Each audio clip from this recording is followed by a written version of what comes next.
We are ESCDaily. We are an Australian website covering the Eurovision Song Contest all year round. And we do that with an international team of professional sports journalists, media students, people from all over Europe basically. And together we cover Eurovision as the Olympic Games of Music.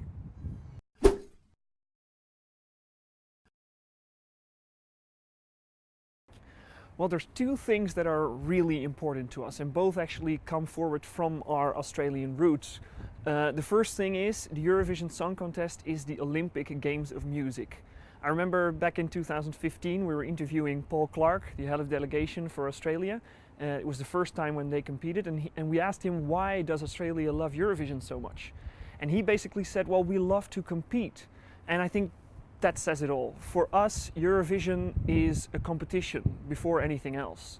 It's a sports event, it's the highest a singer can achieve, like the Olympics. And then the second thing, that's the fact that the Eurovision Song Contest is an important contribution to a European public sphere. You have to imagine that the Eurovision was created in the 1950s, in a time just after World War II, when European politicians were very much focused on creating a united Europe, where no wars would ever happen again. And the Eurovision Song Contest was created in that regard. It was a follow-up from that.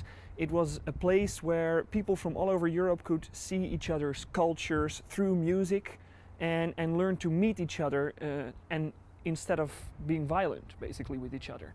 And I think that still should be a very important part in Eurovision today.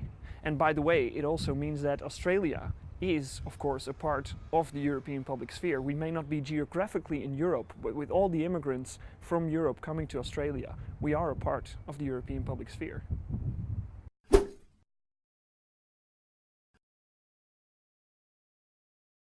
Well, ESCDaily was launched originally by a group of Australian music journalists back in 2009. That was the start of ESCDaily.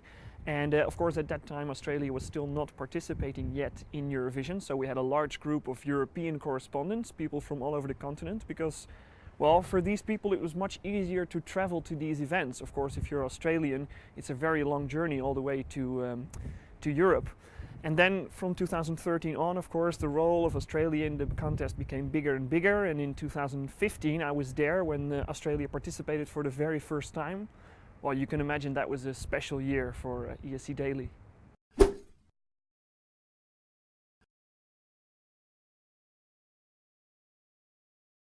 Well, the fact that Australia started participating in Europe was wonderful, of course, but it also changed the dynamics of the contest for us.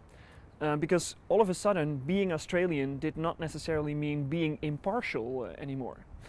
So for us, of course, that changed a lot, and we had to think about it, what we were going to do and how we were going to approach the Australian participation in Eurovision. But we managed to find our own way and our own voice in this. We openly are Australian, we openly support their participation in the contest, and we support the artists from down under. But at the same time we're still independent, so we're not a part of SBS, we're not linked to SBS, and we can be as critical towards them and towards their strategical choices as we are towards, for example, the EBU or any other national broadcaster.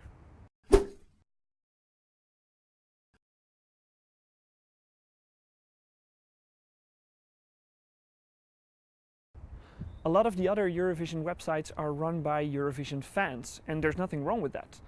Our website is run by professional journalists, so this means people who study journalism, who work in journalism for other media outlets all year long, and that does make a difference. It means that we follow the SPG Code of Ethics. It's a set of rules that you can find on our website, and you can hold us accountable to that. We follow those rules, and you can see it in our coverage as well. We always credit our sources, we choose reliability over speed, we separate facts from opinions.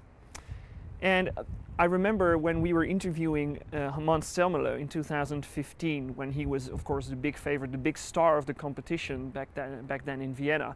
And there was a long line of people waiting to interview him. And when we got the chance to go in and we asked our questions, we then left the room even before the team of SVT told us to leave. And they were really surprised that we voluntarily left the room, but you know, we had asked all our questions and we were not going to waste his time by taking selfies or letting him sign our CDs.